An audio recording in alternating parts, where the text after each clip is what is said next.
ఇప్పుడు వచ్చిన ప్యాచ్ వర్కులు చేయడం వెళ్ళిపోవడం. గత 10 నెలల నుంచి కూడా చాలా దారుణంగా ఉందండి. స్థానిక కాకినాడ విద్యుత్ నగర్ వినాయకుడి గుడి రోడ్లో స్కూళ్ళు, కళ్యాణ మండపాలు, బ్యాంకులు ఉండి ప్రతిరోజు రద్దీగా ఉండే రోడ్డు అస్తవ్యస్తంగా ఉంది. కాకినాడ స్మార్ట్ సిటీగా చెప్పుకుంటే దాంట్లో ఈ రోడ్డు ఒక మాయన మచ్చ కింద ఉంది. అక్కడ ఉన్నటువంటి ప్రజలను అడిగి వీళ్ళ యొక్క సమస్యల్ని అడిగి తెలుసుకుందాం. సార్, ఈ రోడ్డు ఎన్నాళ్ళ నుంచి ఇలా ఉన్నా సార్? ఇక్కడ మాకు తెలుసున్నంత మట్టుకి ఒక 5 సంవత్సరాల క్రితం నుంచి కూడా అంతకుముందు కూడా ఇదే పరిస్థితి అండి. రోడ్లంతా కూడా గుంతలుగా ఉండడం. ఈ ఎదర మనకి Ashok Nagar bank, union bank వరకు కూడా రోడ్డు అస్సలు బాగోలేదండి. ఆ ఎదర పెట్రోల్ బంక్ కూడా ఉంది, హెచ్పి బ్యాంక్, అక్కడ వరకు కూడా అసలు రోడ్డు బాగోలేదు. ఎప్పుడు వచ్చినా ప్యాచ్ వర్కులు చేయడం వెళ్ళిపోవడం. సరైన రోడ్డు అది వేయడం కానీ ఏదీ లేదండి. ఈ రోడ్లో అస్సలు బాగోలేదు. ఈ రోడ్డు కండిషన్ ఏమో బాగోలేదు. ఎవరైనా పడిపోతే ఇబ్బందులు తగులుతున్నాయి. పడిన వాళ్ళ పరిస్థితులు బాగోవడం లేదు. కాకినాడ స్మార్ట్ సిటీకి సంబంధించి రాష్ట్రంలోనే నెంబర్ 1 అవార్డు వచ్చినటువంటి ఎమ్మెల్యే కొండబాబు గారు ఉన్నారు. ఇదే కోతవేటు దూరంలో మీ ఎంపీ గారు, కాకినాడ ఎంపీ గారు తంగెళ్ళ ఉదయ శ్రీనివాస్ గారు ఉన్నారు. మరి వాళ్ళ దృష్టికి ఎప్పుడైనా తీసుకెళ్లారు సార్ మీరు? లేదండి, నేను తీసుకెళ్ళలేదు ఎప్పుడు. ఓకే, ఎప్పుడు కూడా మేము చెప్పింది అయితే లేదు. మేము ఎవరైనా తీసుకెళ్ళి ఉండొచ్చు మేబీ, నాకు తెలిసి. ఇప్పుడు ఈ రోడ్డు మీకు ఇబ్బందిగానే ఉన్నది?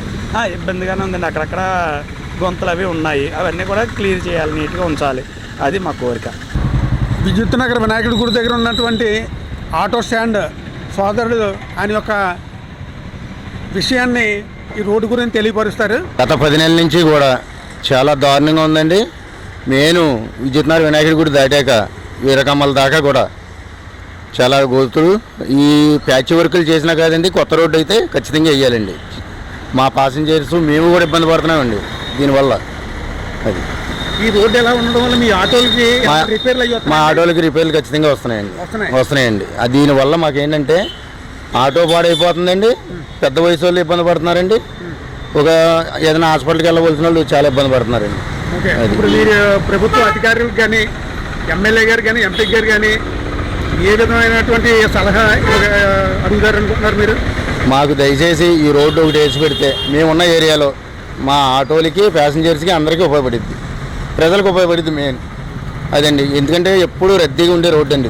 పొద్దున 6 కానీ స్కూల్ బస్సులు, ఆటోలు మొత్తం అంతా రద్దీగా ఉండే రోడ్డు అండి. స్కూళ్ళు, కన్యాల మండపాలు, షాపింగ్ మాల్, ఇప్పుడు కొత్తగా మళ్ళీని ఇవన్నీ కూడా చాలా రష్గా ఉంటుందండి. ఈ రోడ్డు అయితే మాత్రం చాలా ఇబ్బందిగా ఉందండి మాకు. ఈ మీడియా కేటాఫ్స్ ద్వారా అధికారులకు తెలియజేసి మీరు మాకు అండగా నిలబడతారని ఆశిస్తున్నాం.